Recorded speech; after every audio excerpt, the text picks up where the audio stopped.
Good morning. അപ്പോൾ ഇന്ന് ഞാൻ നിൽക്കുന്നത് സ്റ്റെർലിംഗ് എന്ന് പറഞ്ഞ സ്ഥലത്താണ്, സ്കോട്ട്ലൻഡിലത്തെ. ഞങ്ങൾ ക്രിസ്മസ് ആയിട്ട് ഭയങ്കര വമ്പൻ പ്ലാനിങ് ഒക്കെ നടത്തിയായിരുന്നു, സ്കോട്ട്ലൻഡിൻ്റെ നോർത്തേൺ സൈഡ് എക്സ്പ്ലോർ ചെയ്യണമെന്നൊക്കെ. പക്ഷേ ഒരു സ്റ്റോം കാരണം എല്ലാം കുളമായി. സ്റ്റോം വാർണിംഗ് വന്നു. അപ്പോൾ ഞങ്ങൾക്ക് അതുകൊണ്ട് അങ്ങോട്ടൊന്നും ട്രാവൽ ചെയ്യാൻ പറ്റിയില്ല. അപ്പോൾ ഞങ്ങൾ ഇങ്ങനെ വൺ ഡേ ട്രിപ്പുകളായിട്ട് കവർ ചെയ്യാൻ പറ്റുന്ന സ്ഥലങ്ങൾ നോക്കി വന്നപ്പോഴാണ് സ്റ്റെർലിംഗ് കണ്ടെത്തിയത്. അപ്പോൾ സ്റ്റെർലിംഗിലാണ് ഇപ്പോൾ നിൽക്കുന്നത്. സ്റ്റെർലിംഗ് കാസലിൻ്റെ ഫ്രണ്ടിലാണ് ഇപ്പോൾ നിൽക്കുന്നത്.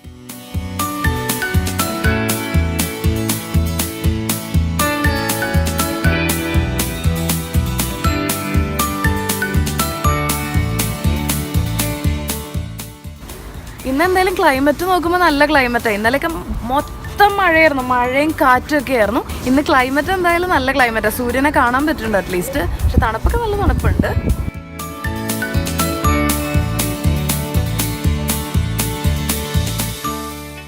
സ്റ്റെർലിംഗ് കാസലിനെ കുറിച്ച് പറയുകയാണെങ്കിൽ ഞാനിങ്ങനെ വിക്കിയിൽ വായിക്കാൻ നോക്കിയപ്പോൾ ഹിസ്റ്റോറിക്കലിയും ആർക്കിടെക്ചറിലും ഭയങ്കര ഇമ്പോർട്ടൻ്റ് ആയിട്ടുള്ള പാലസാണെന്നാണ് പറയണേ.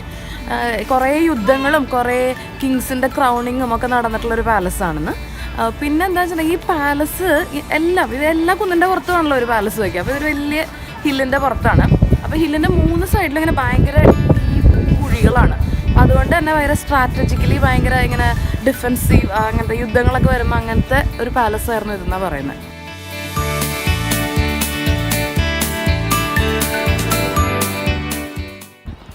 എന്നെ BBC-യിലെടുത്തേ ചുമ്മാ.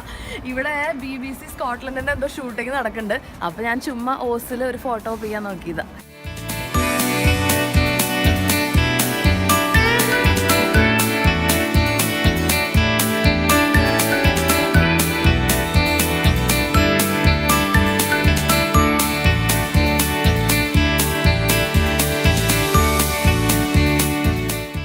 ഇതിന് മുകളിലേക്ക് കയറണതാണ് ഔട്ടർ ഡിഫെൻസ്. അതായത് ഇങ്ങനെ മുകളിൽ നിന്ന് ഇങ്ങനെ പീരങ്കിയും അങ്ങനത്തെ പരിപാടികളൊക്കെ ചെയ്യില്ലേ, ആ ഒരു സ്ഥലമാണിത്.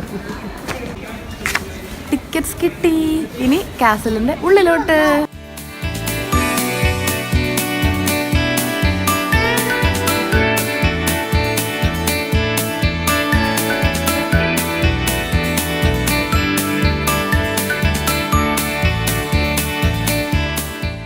ഞാനിപ്പോൾ നിൽക്കുന്നതാണ് ക്വീൻ ആൻഡ് ഗാർഡൻ എന്ന് പറഞ്ഞിട്ട്.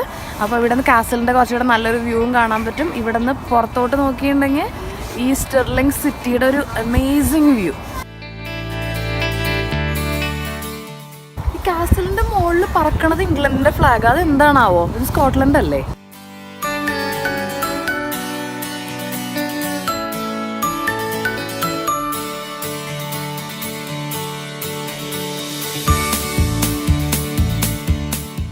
ഇവിടുന്ന് താഴോട്ട് നോക്കുമ്പോൾ ഇങ്ങനെ ഒരു 8 സൈഡഡ് ഷേപ്പ്, ഹെക്സഗൺ അല്ലല്ലോ പറയാം, 8 സൈഡഡ് ആയിട്ടുള്ളൊരു ഷേപ്പ് വേണം. അതിനെയാണ് കിങ്സ് നോട്ട് എന്ന് പറയാം. അതിൻ്റെ അപ്പുറത്ത് ഇങ്ങനെ സ്ക്വയർ പോലെ അതിൻ്റെ ഉള്ളിൽ ഒരു റൗണ്ടായിട്ട് അങ്ങനത്തെ ഒരു ഷേപ്പ്, അതായത് ഗ്രാസ് വെട്ടിയിട്ട് ഉണ്ടാക്കിയിട്ടുള്ള, അതിനെ ക്വീൻസ് നോട്ട് എന്ന് പറയാം.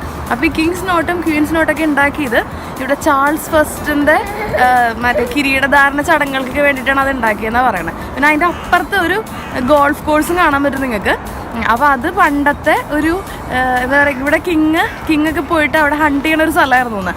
ഡിയറിനെയും ഫോക്സിനെയൊക്കെ ഹണ്ട് ചെയ്യും. അപ്പോൾ ഇവിടെ പാലസിലുള്ള ബാക്കി എല്ലാവരും ഇവിടെ നിന്ന് അത് നോക്കും. അങ്ങനെയായിരുന്നു എന്ന്.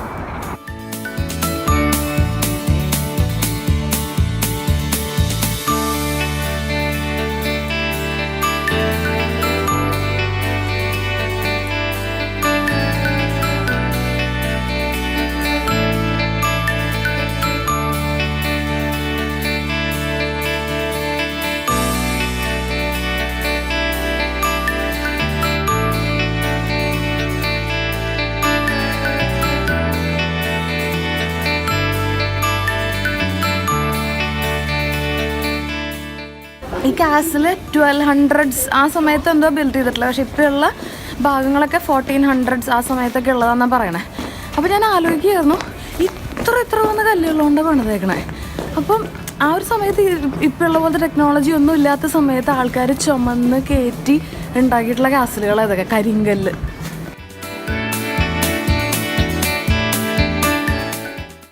ഉള്ളിലേക്ക് കടന്നു കഴിയുമ്പോൾ ഇങ്ങനെ കുറേ അണ്ടർഗ്രൗണ്ടും കുറേ ഗുഹകളും അങ്ങനെ ഇങ്ങനെയൊക്കെയായിട്ട് കുറേ ഇങ്ങനെ എന്താ പറയുക കുറേ സ്ഥലങ്ങളുണ്ട് ഇങ്ങനെ സീക്രട്ട് മിലിറ്ററി ഓപ്പറേഷൻസിനൊക്കെ വേണ്ടിയിട്ടുള്ള.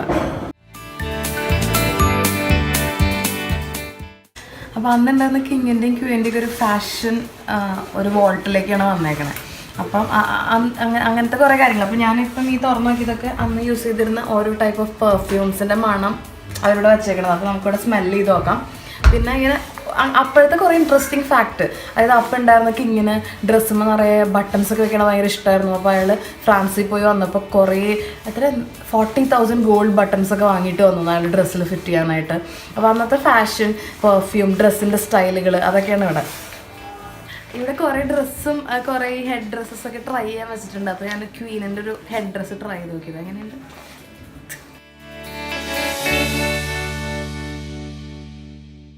അപ്പം ഈ ഒരു വോൾട്ട് ജസ്റ്റേഴ്സിന് വേണ്ടിയിട്ടൊക്കെ ഇങ്ങനെ എൻ്റർടൈൻ ചെയ്യാറുള്ളത്. അപ്പോൾ അവർ ഇതിനുള്ള എഴുതിയേക്കുവാണ് TV, കമ്പ്യൂട്ടർ, വീഡിയോ ഗെയിം ഒന്നും ഇല്ലാതിരുന്നൊരു കാലത്ത് കിങ്ങിനെയും ക്വീനെയും എൻ്റർടൈൻ ചെയ്യാന്നുള്ളത് ശരിക്കും ഒരു സീരിയസ് ജോബായിരുന്നു. അതായത് അവർക്ക് ഇങ്ങനെ എൻ്റർടൈൻ ചെയ്തുകൊണ്ടിരിക്കണം.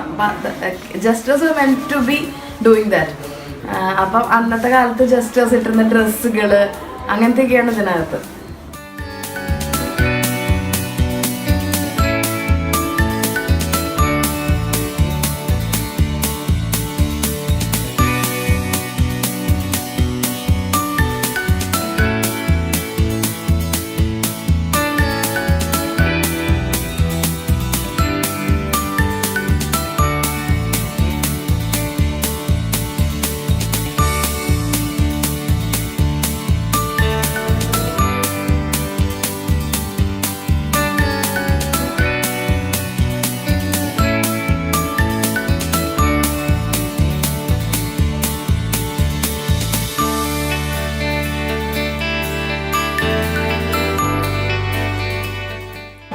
അപ്പോൾ ശരിക്കുള്ള സ്റ്റെർലിംഗ് പാലസിൻ്റെ ഉള്ളിലാണ് ഇപ്പോൾ ഞങ്ങൾ നിൽക്കുന്നത്. അപ്പോൾ അതിൽ ആദ്യം കിങ്ങിൻ്റെ ഒരു ഔട്ടർ ചേംബർ, അതായത് ഇങ്ങനെ കോമൺ ആയിട്ട് ആൾക്കാർ കാണാൻ വരുന്നവർക്ക് കാണാനുള്ള സ്ഥലം. പിന്നെ ഒരു ഇന്നർ ചേംബർ, അതായത് കിങ് സ്പെഷ്യലി ഔട്ടർ ചേംബറിൽ നോക്കി നിങ്ങൾ പേഴ്സണലി മീറ്റ് ചെയ്യാൻ പോകാമെന്ന് പറയുന്നവർക്കുള്ളത്. പിന്നെ കിങ്ങിൻ്റെ ഒരു ബെഡ്റൂം. ഇപ്പോൾ ഞാൻ നിൽക്കുന്നത് ക്വീനിൻ്റെ ബെഡ്റൂമിലാണ്. ഭയങ്കര ഗ്രാൻഡായിട്ടുള്ള ബെഡും ഒക്കെ ആയിട്ട് അങ്ങനെ ശരിക്കുള്ള പാലസിൻ്റെ ഉള്ളിൽ കൂടെയാണ് ഇപ്പോൾ നടക്കുന്നത്.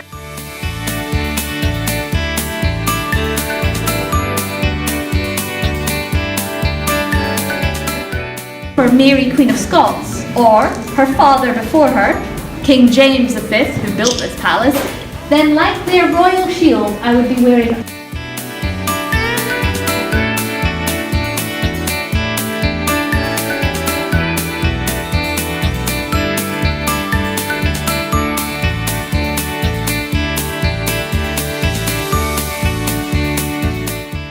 അപ്പോൾ ക്യൂവിൻ്റെ ചേംബറിനകത്ത് മിസ്ട്രസിൻ്റെ ഡ്രസ്സൊക്കെ ഇട്ട് തന്നിരുന്ന പുള്ളിക്കാരി അന്നത്തെ ഇങ്ങനെ കുറേ കാര്യങ്ങൾ പറയുമായിരുന്നു. അന്ന് ക്യൂവിൻ എങ്ങനെയായിരുന്നു, അങ്ങനെ കുറേ കാര്യങ്ങൾ പറഞ്ഞു. അപ്പോൾ അതിൽ എനിക്ക് ഇൻട്രസ്റ്റിംഗ് ആയി തോന്നിയൊരു കാര്യമാണ് പുള്ളിക്കാരി പറയായിരുന്നു ആ ഡ്രസ്സ് ബ്ലാക്കാണ്. അപ്പോൾ അതിൽ നിന്ന് തന്നെ അന്ന് മനസ്സിലാക്കാമെന്ന് ദാറ്റ്സ് റോയൽ എന്ന്. അതായത് അവർക്ക് എല്ലാ കൊല്ലം ക്രിസ്മസ് ഗിഫ്റ്റായിട്ട് കൊടുക്കുന്നതാണ് ആ മിസ്ട്രസിൻ്റെ ആ ഡ്രസ്സ്. അപ്പോൾ ബ്ലാക്ക് കളറ് അന്ന് ഭയങ്കര ടഫസ്റ്റ് കളർ ടു അച്ചീവ് എന്ന് പറയുന്നത് ആ തിക്ക് ബ്ലാക്ക് കളറ്. അപ്പോൾ അത് ഫ്രാൻസിൽ നിന്നൊക്കെ വരുന്നൊരു ക്ലോത്തായിരുന്നു. അപ്പം അവർക്കത് റോയലായി കിട്ടുന്നതുകൊണ്ട് it's A very costly thing. അപ്പോൾ ബ്ലാക്ക് എന്നൊരു കളറിന് കുറേ വേരിയേഷൻസ് വരും. അപ്പോൾ ഒരു നോർമൽ ഒരു സാധാരണക്കാരന് ബ്ലാക്ക് എന്ന് പറയുന്ന കളർ ചിലപ്പോൾ ഒരു ഗ്രേഷ് കളറായിരിക്കും. അതായത് ആ തിക്ക് ഡാർക്ക് ബ്ലാക്ക് കിട്ടുക എന്ന് പറഞ്ഞാൽ it's high costly.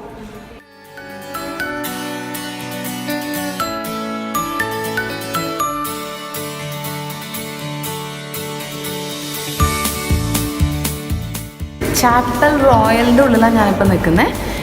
James VI മറ്റോ കിങ് ആയിരുന്നപ്പോൾ ഈ കാസലിൻ്റെ ഉള്ളിൽ പണിഞ്ഞൊരു ചാപ്പലാണ്. ഇപ്പം ഞാൻ നിൽക്കുന്ന സ്ഥലത്തിനാണ് ഇന്നർ ക്ലോസ് എന്ന് പറയുന്നത്. അതായത് ഒരു നടുമുറ്റം പോലത്തെ സ്ഥലം. ഒരു സൈഡിൽ ഈ ചാപ്പൽ, ഒരു സൈഡിൽ പാലസ്, ഒരു സൈഡിൽ ഒരു ഓൾഡ് ബിൽഡിംഗ്, ഒരു സൈഡിൽ ഹാൾ, അങ്ങനെ 4 സൈഡും കവേർഡ് ഒരു നടുമുറ്റം പോലത്തെ ഒരു സ്ഥലമാണിത്.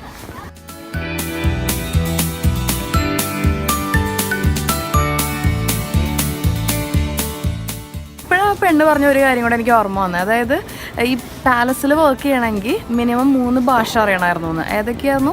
സ്കോട്ട്സ്, ഫ്രഞ്ച്, ലാറ്റിൻ, ഈ 3 ഭാഷ അറിയണമായിരുന്നു എന്ന്. ബിക്കോസ് കുറേ ജോലിക്കാരൊക്കെ ഫ്രാൻസിൽ നിന്നൊക്കെ ഉണ്ടാവും, തമ്മിൽ കമ്മ്യൂണിക്കേറ്റ് ചെയ്യാനൊക്കെ ആയിട്ട് മിനിമം 3 ഭാഷ, ഈ 3 ഭാഷ മിനിമം അറിഞ്ഞിരിക്കും.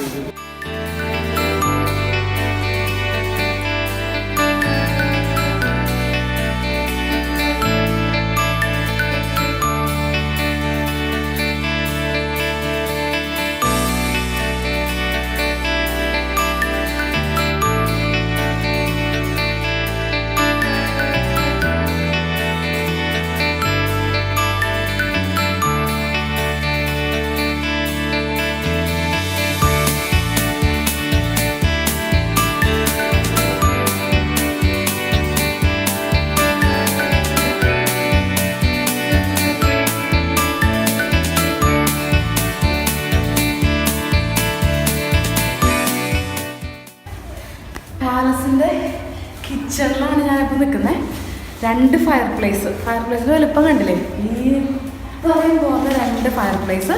ഇവിടെ നിന്ന് കുക്ക് ചെയ്തിട്ട് ലോബിയിലേക്ക് ഒരു കണക്ഷൻ ഉണ്ട്. അപ്പോൾ അതിൽ കൂടെ കൊടുത്തിട്ട് ഹാളിലേക്ക് ഫുഡ് പോകും.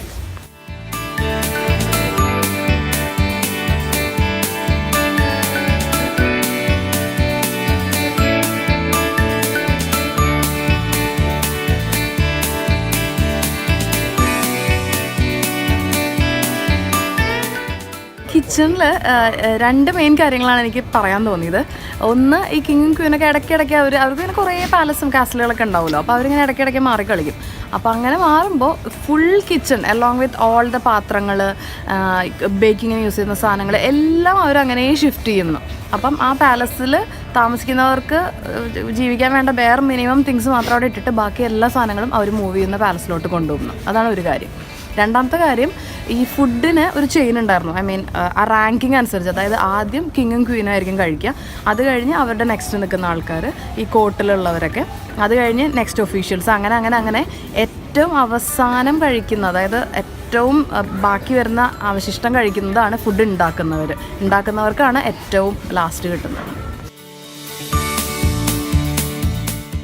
സ്റ്റിർലിംഗ് എന്നുള്ളൊരു സ്ഥലം പ്ലാൻ ചെയ്തപ്പോൾ ഞങ്ങൾ കാസിൽ അങ്ങനെ ഒരു 3-4 കാര്യങ്ങൾ കാണാൻ പ്ലാൻ ചെയ്തിരുന്നു. അത് കഴിഞ്ഞ് ഇവിടെ എത്തിയിട്ട് ഇപ്പം കാസിൽ മാത്രം കാണുമ്പോൾ ഇന്നത്തെ ദിവസം തീരുന്നു തോന്നണം. അത്രയ്ക്കധികം കാണാനുണ്ട്.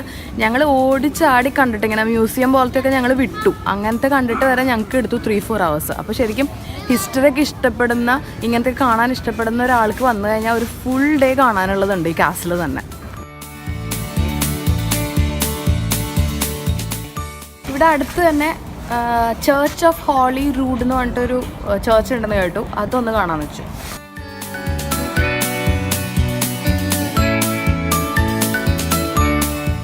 സ്റ്റിർലിങ്ങിൻ്റെ ഓൾഡ് ടൗണിൽ കൂടെയാണ് ഇപ്പം നടന്നുകൊണ്ടിരിക്കുന്നത്.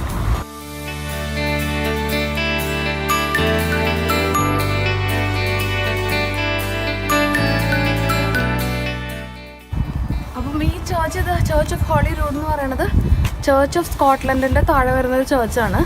ഇതും ബിൽറ്റ് ഇൻ 1500s ഒരു ആർക്കിടെക്ചറൽ ബ്യൂട്ടി തന്നെയാണ്.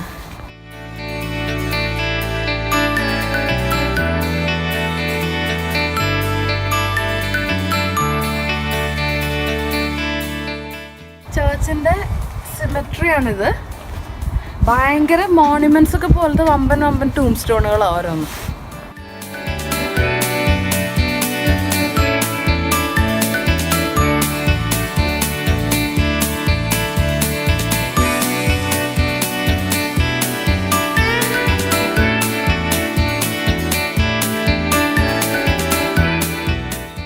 അപ്പോൾ നിങ്ങളിപ്പോൾ ഈ മേലെ കാണുന്ന സാധനമാണ് ദ നാഷണൽ വാലസ് മോണ്യുമെൻറ്റ്. അത് വില്യം വെലൈസ് എന്ന് പറഞ്ഞ ഒരാൾ, he was A first national hero of Scotland എന്ന് പറയണേ. അപ്പോൾ അയാളുടെ മെമ്മറിക്ക് ഉള്ളതാണ് ഈ മോണ്യുമെൻറ്റ്. ഞങ്ങൾ സ്റ്റിർലിംഗ് കാസിൽ നന്നായി കണ്ടതുകൊണ്ട് ഇവിടെ എത്തിയപ്പോഴത്തേക്കും ക്ലോസിങ് ടൈമായി. 4 മണിയായിപ്പോൾ 4 മണിയോടുകൂടി അത് ക്ലോസ് ചെയ്യും. അപ്പോൾ അതുകൊണ്ട് ശരിക്കും ആക്ച്വലി ഇവിടെ നിന്നൊരു ഒരു ബസ് ഉണ്ട് അതിൻ്റെ മുകളിലേക്ക്, അവർ തന്നെ ഇങ്ങനെ ഓടിക്കുന്ന ബസ്. ആ ബസ്സിൽ കയറി മുകളിലെത്തണം, എന്നിട്ട് വേണം അത് കാണാനായിട്ട്. അപ്പോൾ ഞങ്ങൾക്ക് കാണാൻ പറ്റിയില്ല. പിന്നെ പോരാത്തതിന് ഇവിടെ വിൻ്റർ ആയതുകൊണ്ട് ഇങ്ങനെ നന്നായി വേഗം സൺസെറ്റായി, രാത്രിയാവാൻ തുടങ്ങി. അപ്പോൾ ഞങ്ങൾ ഇന്ന് നിർത്താം എന്ന് വിചാരിച്ചു.